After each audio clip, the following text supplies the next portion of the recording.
लोग इंदिरा गांधी को याद करने लगे। तो जो सरकार है केंद्र की, वो जो लोग चाहते थे भारत के लोग कि इस बार तो सबक सिखा देना चाहिए।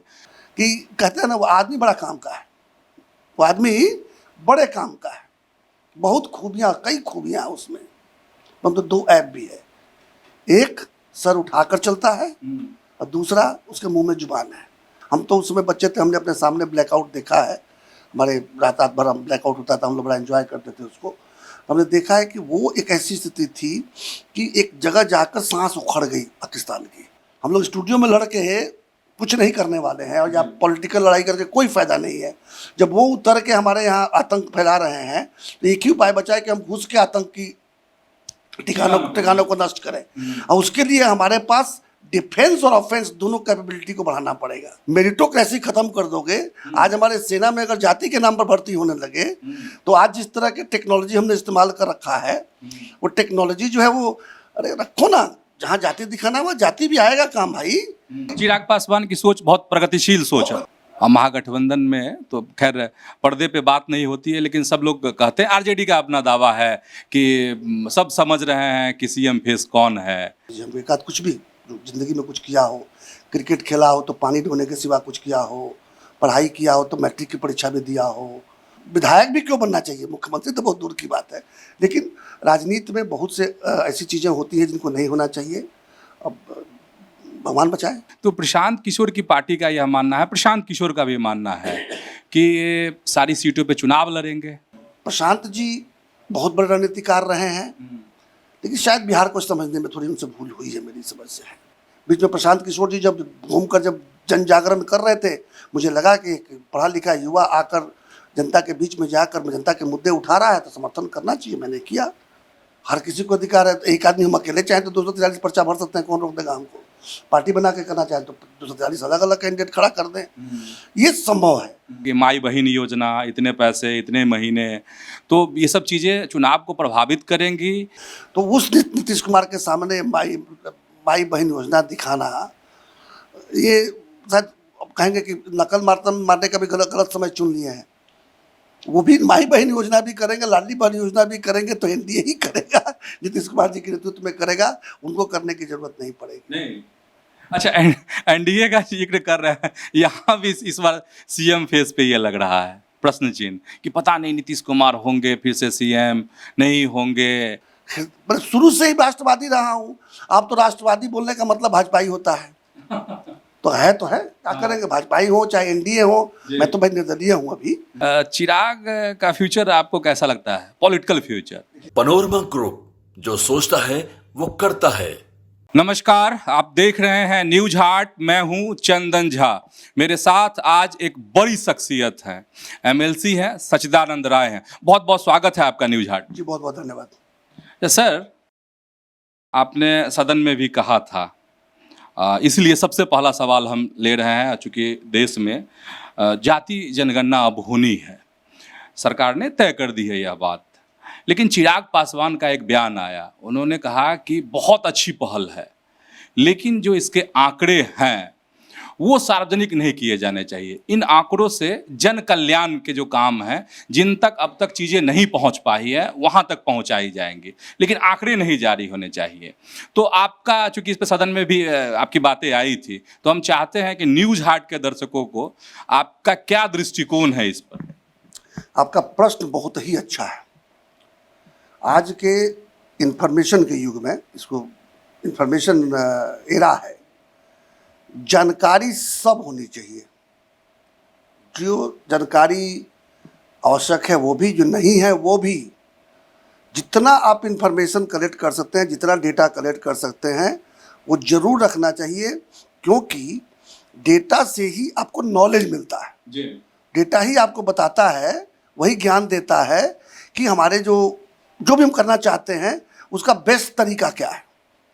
अब सरकार की बात है, सरकार को जन कल्याणकारी योजनाएं चलानी होती हैं, सरकार को अंत्योदय करना होता है, जो सबसे पीछे कतार में खड़े हैं उनको आगे लाने की बात होती है।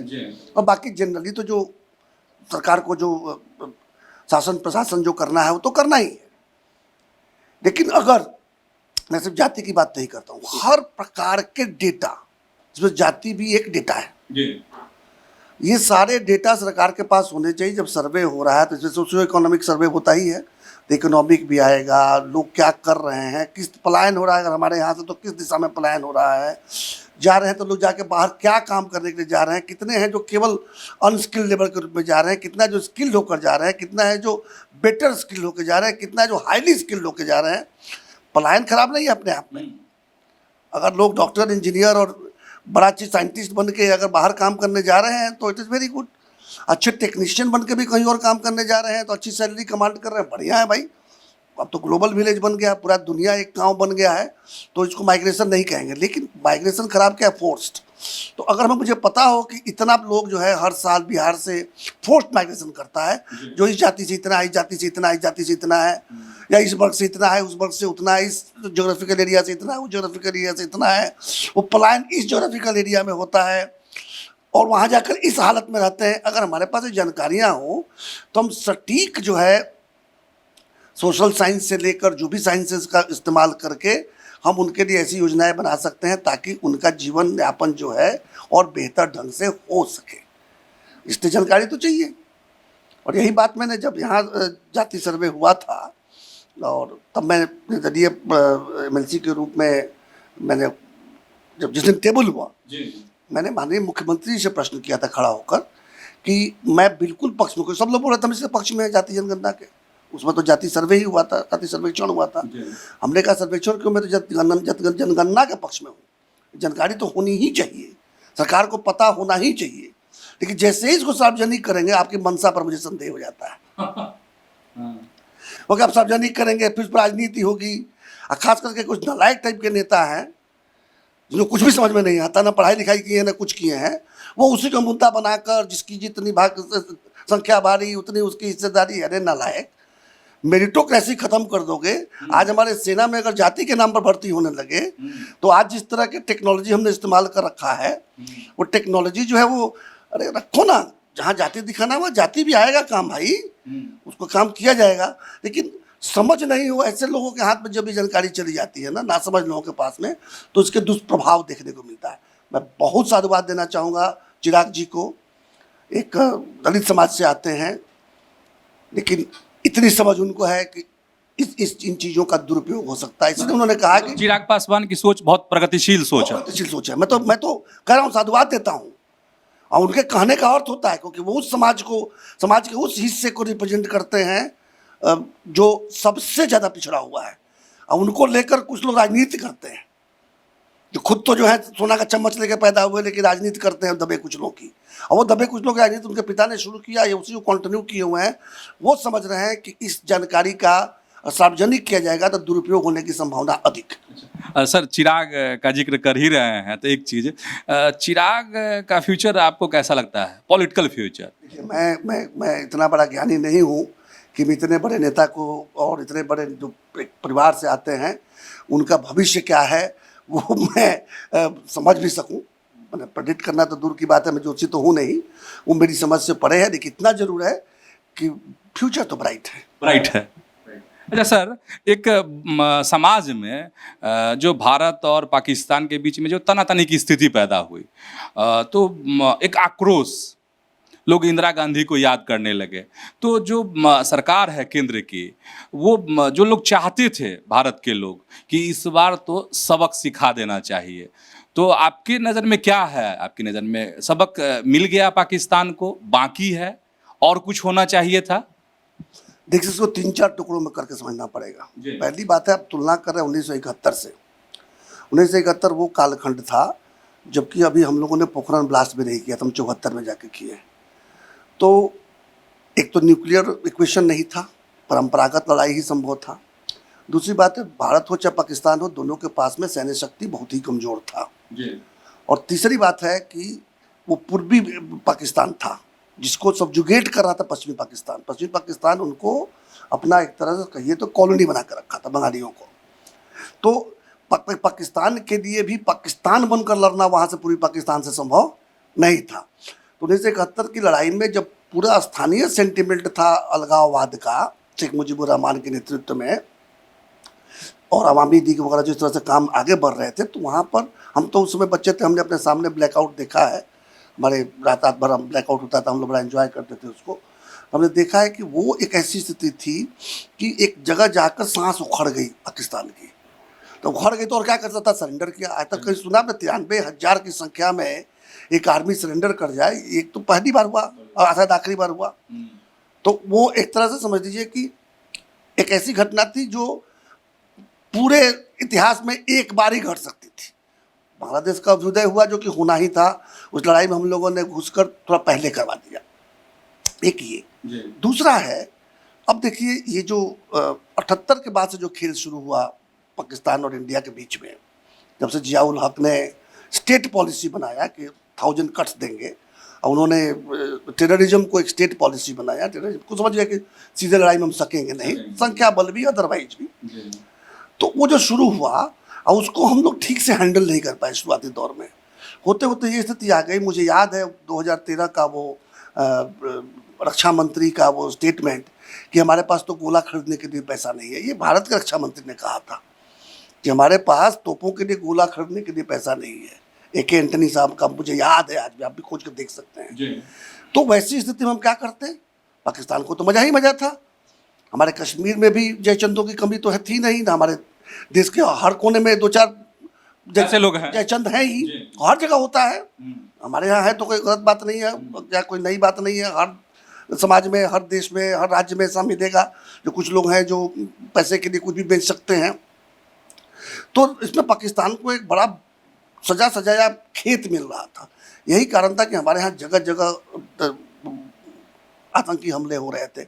शायद ही कोई राज्य या कोई शहर बचा होगा जहाँ उस कालखंड में नहीं हुआ। फिर 2014 में नरेंद्र मोदी का आगमन होता है। वो महसूस करते हैं कि सेना को हम इस तरह से निहत्था नहीं छोड़ सकते, और वहाँ से सेना को मजबूत बनाने की प्रक्रिया शुरू होती है। और वो ये भी जानते थे कि एक दिन आएगा जब हम इसको चुपचाप नहीं सहन कर पाएंगे। वो ठीक है, 26/11 के बाद हम लोग को अटैक करना चाहिए था कि नहीं करना चाहिए था, उस समय की सरकार ने कुछ अपना आकलन किया होगा, समझा होगा कि नहीं शायद देने के देने पड़ सकते हैं, जो भी कारण रहा। हालांकि हमारे आर्मी चीफ ने बाद में लिखा है कि वो अटैक करना चाहते थे, लेकिन कितना सही होता मुझे नहीं पता। लेकिन यहाँ नरेंद्र मोदी ने एक बात समझ लिया था। मैं उनके उसके लिए मतलब भारत देश को जो है उनका मतलब शुक्रगुजार होना तो छोटी सी बात है, उससे कुछ ज़्यादा होना चाहिए। वो इस बात को समझ गए थे कि देखो भाई, सेना ही लड़ेगी अंत में। हम लोग स्टूडियो में लड़ के कुछ नहीं करने वाले हैं, और या पॉलिटिकल लड़ाई करके कोई फ़ायदा नहीं है। जब वो उतर के हमारे यहाँ आतंक फैला रहे हैं, तो एक ही उपाय बचा है कि हम घुस के आतंकी ठिकानों को नष्ट करें। और उसके लिए हमारे पास डिफेंस और ऑफेंस दोनों कैपेबिलिटी को बढ़ाना पड़ेगा, नहीं तो बहुत बड़ी कैजुअलिटी होगी, ह्यूमन लॉस बहुत हाई होगा। क्योंकि आपका शत्रु जो है वो मूर्ख है, उसको अपना फायदा भी नहीं पता है। और शत्रु, सबसे बात है, शत्रु कौन है यही पता नहीं, हाइड्रा हेडेड है वो।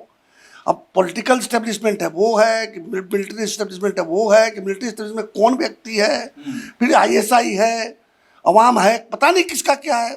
वैसा ऐसा पड़ोसी होता है तो आपको ज़्यादा थोड़ी तैयारी करनी पड़ती है। तो तैयारी करते करते एक आया जब हम सर्जिकल स्ट्राइक किए उरी के बाद में, वो एक पहला प्रयोग था। हमने देखा कि नहीं ये तो ठीक ठाक चल गया। इसके बाद से बालाकोट हुआ, एयर स्ट्राइक हुआ।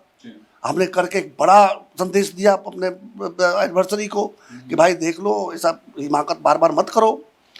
कुछ एक समय चला, 2021 में जब सीज फायर घोषित हुआ तो 4 साल तक सीज फायर चला। और इसमें हमको हमारे प्रधानमंत्री की दूरदर्शी सोच देखिए कि सेना के साथ में बैठ के लगातार NSA को लेकर कैसे नए नए हथियार एक्वायर किया। पता होगा S-400 जब एक्वायर हो रहा था तो उसमें अमेरिका इसके पक्ष में नहीं था, सैंक्शंस लगाने की बात कर रहा था। लेकिन हमारे प्रधानमंत्री की दूरदर्शी सोच ने कहा कि भाई ऐसा जो होगा सो होगा, हमको तो S-400 चाहिए। उसी तरह से मिसाइल टेक्नोलॉजी पे जिस तरह से काम हुआ, ब्रह्मोस है, आकाश है, पृथ्वी है, अग्नि है, नाग है, शौर्य है, बहुत सा चीज़ हम प्रोड्यूस करने लगे।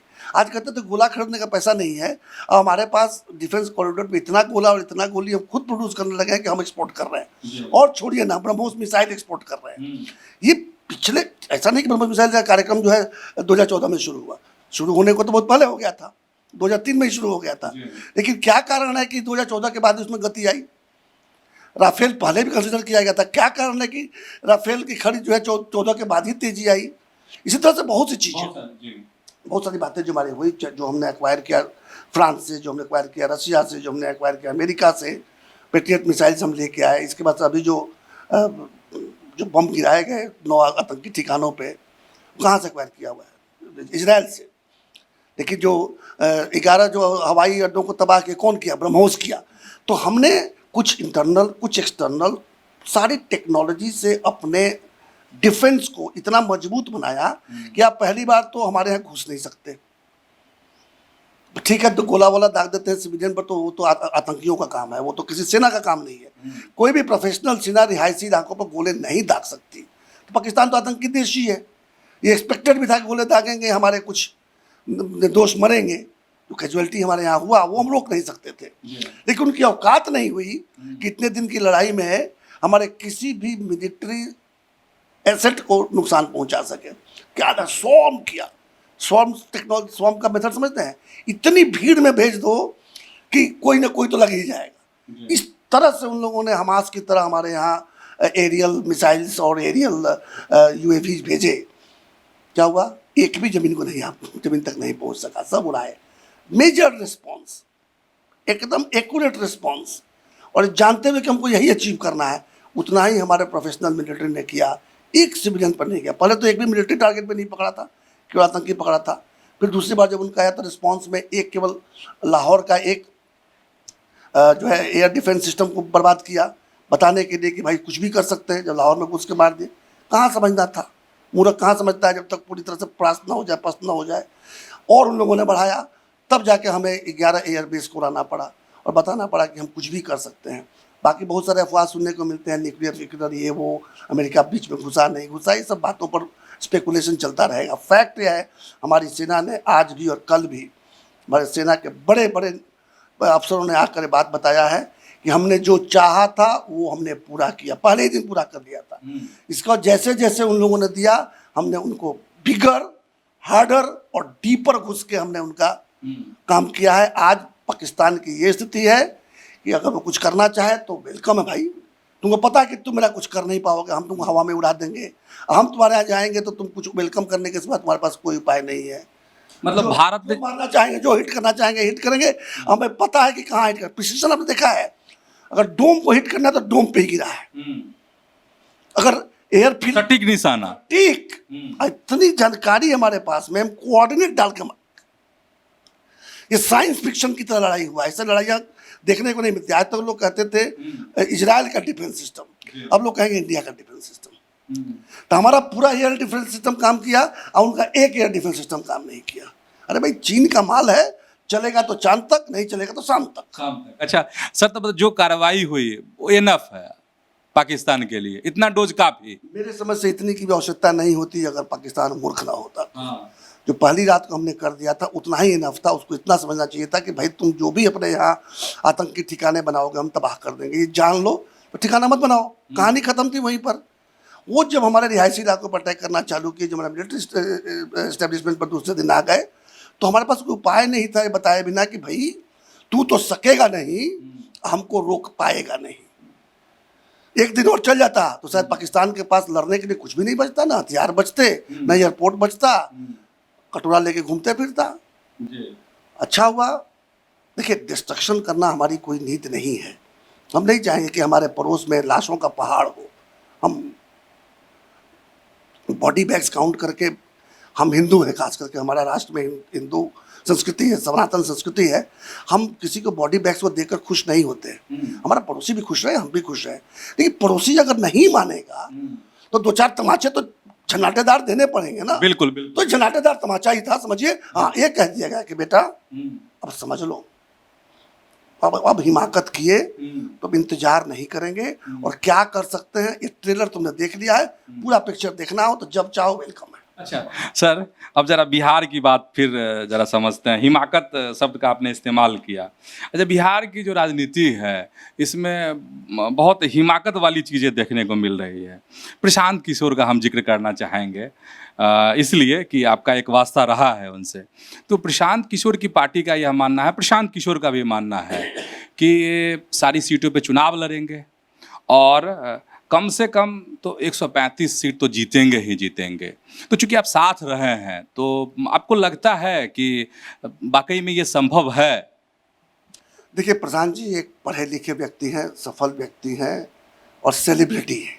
खासकर मीडिया के तो बड़े सेलिब्रिटी हैं, उनके आने से आप लोगों का टीआरपी काफ़ी बढ़ जाता है। तो प्रशांत जी ये जो बातें कर रहे हैं, जो मुद्दों पर जिस तरह से वो लोगों के बीच जा रहे हैं, एम्प्लॉयमेंट मतलब रोजगार, स्वास्थ्य, शिक्षा, पलायन रोकना, ये ऐसे विषय हैं जो किसी भी समय किसी भी राज्य में इन विषय पर कोई बात करेगा तो हमेशा इसमें सुधार करने के बहुत ज़्यादा स्कोप रहते हैं। बिहार में तो है, ये कोई सरकार भी बात को मानती है, रूलिंग पार्टी भी मानती है कि अभी इन विषयों में हम लोग वो काम नहीं कर पाए हैं जिसकी अपेक्षा है, और उस पर काम हो रहा है, धीरे धीरे गति भी आ रही है, होगा। जब तक उन विषयों की बात कर रहे हैं तब तक तो प्रशांत जी के साथ मैंने असहमत होने का कोई जगह ही नहीं है। तो उस मामले में तो मैं उनसे सहमत हूँ कि यही मुद्दे हैं जिन पर चुनाव होने चाहिए, जाति पर चुनाव नहीं होना चाहिए। आपने पूछा 243 सीट पर लड़ेंगे, अरे भाई लोकतंत्र है, हर किसी को अधिकार है। तो एक आदमी हम अकेले चाहें तो 243 पर्चा भर सकते हैं, कौन रोक देगा हमको? पार्टी बना के करना चाहें तो 243 अलग अलग कैंडिडेट खड़ा कर दें, ये संभव है। प्रशांत जी बहुत बड़े रणनीतिकार रहे हैं, लेकिन शायद बिहार को समझने में थोड़ी उनसे भूल हुई है, मेरी समझ से है। ठीक है, प्रयास करते रहेंगे, कभी ना कभी सफल होंगे, लेकिन 2025 में मैं बहुत बड़ी सफलता, बहुत स्कोप नहीं देख रहे? मुझे तो नहीं दिख रहा, मुझे नहीं दिख रहा। एक और चेहरा है सर, बड़ी आशा भरी नजर से लोग देखते हैं, तेजस्वी यादव। महागठबंधन में तो खैर पर्दे पे बात नहीं होती है, लेकिन सब लोग कहते हैं, आरजेडी का अपना दावा है कि सब समझ रहे हैं कि सीएम फेस कौन है, तेजस्वी यादव हैं। तो आपको क्या लगता है? बिहार का दुर्भाग्य है, तेजस्वी यादव लालू जी के पुत्र होने के सिवा उनका क्या क्वालिफिकेशन है, जरा बता दीजिए हमको। एक आध कुछ भी जो जिंदगी में कुछ किया हो, क्रिकेट खेला हो तो पानी ढोने के सिवा कुछ किया हो, पढ़ाई किया हो तो मैट्रिक की परीक्षा भी दिया हो, और क्या क्या कुछ उनको पता नहीं है कि उनका क्या क्वालिफिकेशन। आखिर ऐसा व्यक्ति विधायक भी क्यों बनना चाहिए? मुख्यमंत्री तो बहुत दूर की बात है, लेकिन राजनीति में बहुत से ऐसी चीज़ें होती हैं जिनको नहीं होना चाहिए। अब भगवान बचाए। अच्छा, अब सर एक और दृष्टिकोण आपका समझना चाहते हैं, हमारे दर्शक भी समझना चाहेंगे, जैसे महिलाओं को लेकर, और कि महिला जो हैं बहुत उनके लिए सशक्तिकरण का काम किया है नीतीश कुमार ने। तो इस बार चूँकि चुनाव अब नज़दीक है विधानसभा का, तो क्या लगता है उन सब, चूँकि इधर से घोषणा की गई है कि माई बहन योजना, इतने पैसे इतने महीने, तो ये सब चीज़ें चुनाव को प्रभावित करेंगी, या फिर एनडीए के साथ, नीतीश कुमार के साथ वो वोट जुड़े रहेंगे? देखिए, तेजस्वी जी ये ठीक है, पढ़ाई तो नहीं की है, समझ में सबको पता है, लेकिन परीक्षा देकर अगर नकलों कर लिए होते तो कम से कम डिग्रियाँ उनको मिल गया होता। तो उस समय नकल करना वे नहीं सीखे थे, अब कम से कम नकल करना सीख गए हैं। जो भारतीय जनता पार्टी की सरकारें महाराष्ट्र में और राजस्थान में और क्या कहते हैं आपका मध्य प्रदेश जैसे राज्यों में कर रही हैं, वो लाडली बहना वगैरह योजना, उसी को एक नया नाम देकर कूदफान कर रहे हैं, नकल मार रहे हैं, अच्छा मार रहे हैं नकल।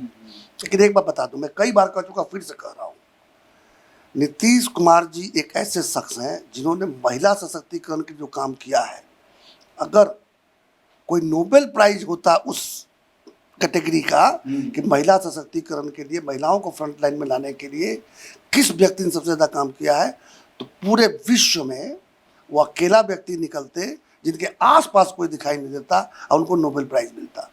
तो उस नीतीश कुमार के सामने माई बहन योजना दिखाना, ये शायद कहेंगे कि नकल मारने का भी गलत समय चुन लिए हैं। वो भी माई बहन योजना भी करेंगे, लाडली बहन योजना भी करेंगे, तो एनडीए ही करेगा, नीतीश कुमार जी के नेतृत्व में करेगा, उनको करने की जरूरत नहीं पड़ेगी। नहीं, अच्छा, एनडीए का जिक्र कर रहे हैं, यहाँ भी इस बार सीएम फेस पे ये लग रहा है प्रश्न चिन्ह कि पता नहीं नीतीश कुमार होंगे फिर से सीएम, नहीं होंगे, क्योंकि बहुत सारे नाम भी तैरने लगे। देखिए, राजनीति में तो नाम तैरते हैं, ये कोई अच्छी बात, खराब बात नहीं है, लेकिन वैकेंसी है क्या? नीतीश कुमार जी के बारे में तरह तरह के दुष्प्रचार करते हैं विरोधी पक्ष वाले, लेकिन भारतीय जनता पार्टी ने जो सबसे बड़ा घटक दल है वो सब कहता है कि नीतीश जी के नेतृत्व में चुनाव लड़ना है, तो फिर कन्फ्यूजन कहाँ रह गया? कोई कन्फ्यूजन नहीं, मुझे तो नहीं लगता कोई कन्फ्यूजन है। हाँ ठीक है, टीआरपी खाने के लिए कुछ मीडिया वाले चला लेते हैं बीच बीच में, तो कुछ तो मीडिया ऐसा है रोज ही सरकार बनाते हैं, रोज ही गिराते हैं, उनको सजेशन देना शुरू कीजिएगा तो बड़ी दिक्कत हो जाएगी। दिक्कत है। अच्छा, एक आखिरी सवाल, और चूंकि कर कोई टेंशन नहीं। नहीं, लोग कहेंगे कि भाई सच्चिदानंद राय हैं और बहुत सारा सवाल आपने किए, लेकिन बीजेपी वाला सवाल क्यों आप नहीं किए? तो एकदम अब तो नहीं ना कोई ये, क्या चीज़? मतलब कोई दुराव, कोई बात? कभी नहीं था। मैं नरेंद्र मोदी का भक्त पहले भी था, आज भी हूँ। ये आपको कब कब किसी ने कहा कि मैं कभी भी बीजेपी से मेरा जुड़ा हुआ है? हाँ, एक आध नेताओं से मतभेद हो सकता है, उस कारण मेरा एक बार टिकट कट गया था, तो मैंने खड़ा होकर महागठबंधन के कैंडिडेट को हरा दिया। फिर जब लोकसभा का चुनाव आया तो प्रधानमंत्री के मंच पे खड़ा होकर एनडीए के कैंडिडेट के लिए वोट मांग रहा था। बीच में प्रशांत किशोर जी जब घूमकर जब जन जागरण कर रहे थे, मुझे लगा कि एक पढ़ा लिखा युवा आकर जनता के बीच में जाकर जनता के मुद्दे उठा रहा है तो समर्थन करना चाहिए, मैंने किया। और शायद वो लोकसभा लड़ते तो मैं भी शायद लड़ जाता, जैसा मैंने घोषणा भी किया था। लेकिन जब मुझे पता चला कि नहीं, उनका लंबा प्लान है, हमने कहा अभी देश की ज़रूरत है कि नरेंद्र मोदी के बारे में अगर थोड़ा भी आपके मन में डाउट हो तो उसको निकालिए और चुपचाप देश के भविष्य के लिए दल के साथ जुड़िए। मैं जुड़ा, मुझे बड़ी खुशी है कि जहां मैंने प्रयास किया वहाँ सारा सीट हम लोग जीते। आज एक मजबूत सरकार बनी जिसने पाकिस्तान को घुटने पर लाकर दिखा दिया, पूरे पाकिस्तान को धुआं करके दिखा दिया। तो अगर ध्यान दीजिएगा तो मैं तो शुरू से ही राष्ट्रवादी रहा हूँ। आप तो राष्ट्रवादी बोलने का मतलब भाजपाई होता है, तो है, क्या करेंगे, भाजपाई हो चाहे एनडीए हो। मैं तो भाई निर्दलीय हूँ, अभी मैं किसी दल में नहीं हूँ भाजपा में, लेकिन भाजपा के समर्थन में हूँ। भाजपा के जो दल उनके साथ है उनके समर्थन में हूँ, नरेंद्र मोदी के समर्थन में हूँ, नीतीश कुमार के समर्थन में हूँ, चिराग पासवान के समर्थन में हूँ, जीतन राम मांझी और उपेंद्र कुशवाहा के समर्थन में हूँ। इसमें कोई संदेह है किसी को क्या? नहीं, कोई संदेह नहीं। सुनिए, एक चीज मैंने कुमार विश्वास का मैंने एक शेर सुना था, कई बार सुना चुका हूँ, आज सुना देता हूँ कि कहते हैं ना, वो आदमी बड़ा काम का है, वो आदमी बड़े काम का है, बहुत खूबियाँ, कई खूबियाँ उसमें, मतलब दो ऐप भी है। एक सर उठाकर चलता है और दूसरा उसके मुंह में जुबान है। तो मेरे में दो ऐप है भाई साहब। तो मैं जो बात कहूँगा वो तो डंगे की चोट पे कहूँगा। अब उसके लिए मुझे कभी पुरस्कार मिलेगा कि उसके लिए सजा मिलेगी, मैं केयर भी नहीं करता हूँ। मुझे इस बात की खुशी है कि मैंने अपने ज़मीर को कहीं बेचा नहीं है। और जहाँ तक फिर आपके प्रश्न पर आता हूँ, भारतीय जनता पार्टी का सवाल है, तो भारतीय जनता पार्टी का अभी सर्वमान्य नेता, और मैं समझता हूँ कि पूरे विश्व ने मान लिया अब तो, नरेंद्र मोदी है। मैं नरेंद्र मोदी की सेना हूँ। अब उस सेना में चाहे जिस रूप में रहूँ, सेनापति के रूप में रहूँ, बानर के रूप में रहूँ, भालू के रूप में रहूँ, मुझे कोई फर्क नहीं पड़ता है। नरेंद्र मोदी के सैनिक हैं। अच्छा, ये जब बीजेपी के साथ चुनाव लड़े तो वो अनुभव एमएलसी का, अब फिर जब निर्दलीय लड़े तो जरा हम उसको समझना चाह रहे थे कि मतलब कितना कठिन था निर्दलीय चुनाव लड़ना? बिल्कुल ही कठिन नहीं था। जो चुनाव मैं लड़ता हूँ ना, जब 2 बार जो लड़ा, उसमें बड़ी सीमित संख्या में वोटर हैं। जो वोटर हैं वो लीडर है, अपने अपने वार्ड के वो चुने हुए प्रतिनिधि हैं, अपने अपने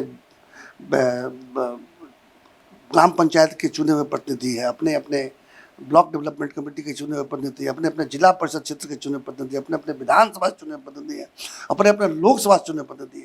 ये सब नेता हैं। उनके बीच में केवल ये बात बताना था कि भाई मैं आपके लिए बेहतर काम कर सकता हूँ। पहली बार मैंने बताया, लोगों ने विश्वास किया, ठीक है, भारतीय जनता पार्टी का समर्थन था हमारे साथ में। लेकिन फिर 6 साल मुझे काम करने का मौका मिला तो मैंने अपना भी फ्रेंचाइज तैयार किया। वो काम तो मैं कर रहा था, मैं लोगों के बीच में काम कर दूँगा, लगा कि नहीं ये नेता तो बड़ा ईमानदार है, ये तो जो कहता है वो करता है, प्रयास कम से कम करता है। लोगों को इतना विश्वास था कि प्रयास तो करता है। तो मुझे विश्वास था कि ये चुनाव में समर्थन नहीं मिलेगा तो मैं खड़ा होऊंगा तो मैं ही जीतूंगा। मुझसे ज़्यादा मेरे परिवार को विश्वास था। मेरा बेटा ने यहाँ तक कह दिया कि पापा आप नहीं लड़ोगे तो मैं लड़ूंगा और आपके नाम पर मैं खड़ा हूँ, लेकर चुनाव जीत जाऊँगा। मैंने कहा नहीं, ऐसे तो ऐसे एक नालायक काफ़ी है, मैं ही आ गया राजनीति में, अब पूरा परिवार राजनीति में आ जाएगा तो घर कैसे चलेगा भाई? ईमानदारी से कमाने तो उसको, तक हम ईमानदारी से राजनीति कर सकें। मैं कोई बात नहीं बेटा, अगर तुम लोग को इतना विश्वास है, तुम्हारे विश्वास है, मुझे विश्वास है, मैं चुनाव लड़ता हूँ। लड़ा और पिछली बार के मुकाबले ज़्यादा मत पाया। पिछली बार 2500 कुछ वोट मिला था, इस बार 2800 कुछ वोट मिला, 300 वोट का इजाफा हुआ। परसेंटेज टर्म में पहले 52% पाया था, इस बार 56% पाया, इजाफा हुआ। उससे ये विश्वास हुआ कि सकारात्मक राजनीति का समाज में बहुत महत्व है। छपरा एक ऐसा, सारण जहाँ से मैं लड़ता हूँ, स्थानीय निकाय का चुनाव, स्थानीय निकाय में मैं डेटा ठीक से नहीं मुझे याद है, लेकिन मुझे एक बार मैं जब देखा था तो 5448 शायद हमारे वोटरों की संख्या है, जिसमें से हार्डली 55 या 60 होंगे जो हमारी बिरादरी के थे, जो कि 100% ही होता है। वोट में कितना पाया? पहली बार 52, दूसरी बार 56। कहाँ गया जाति? और दूसरी बार तो मेरे पास कोई दल भी नहीं था, कहाँ गया दल? तो लगता है कि IITN वाला हुनर आप वहाँ इस्तेमाल कर दिए पॉलिटिक्स में। मैंने बताया ना कि 2 ऐब है, सर उठाकर चलता हूँ, मुंह में जबान है, सच बोलता हूँ, ठीक से बोलता हूँ। लोग जो सच्चे लोग हैं उसको विश्वास करते हैं, और मुझे इतना मैं मानता हूँ कि दुनिया में भी आज भी सच्चे लोगों की संख्या झूठे लोगों से कहीं कहीं कहीं ज़्यादा है। उसका लाभ सच्चे लोगों को मिलता है। चलिए, बहुत बहुत धन्यवाद न्यूज हाट से बात करने। बहुत बहुत धन्यवाद, आपने मुझे बुलाया यहाँ पर। तो MLC सच्चिदानंद राय थे हमारे साथ। बहुत सारे सवाल थे हमारे मन में, उन सारे सवालों का जवाब इन्होंने दिया है। तो ऐसे ही जुड़े रहिए न्यूज हाट के साथ, खबरों से अपडेट रहिए। धन्यवाद, नमस्कार।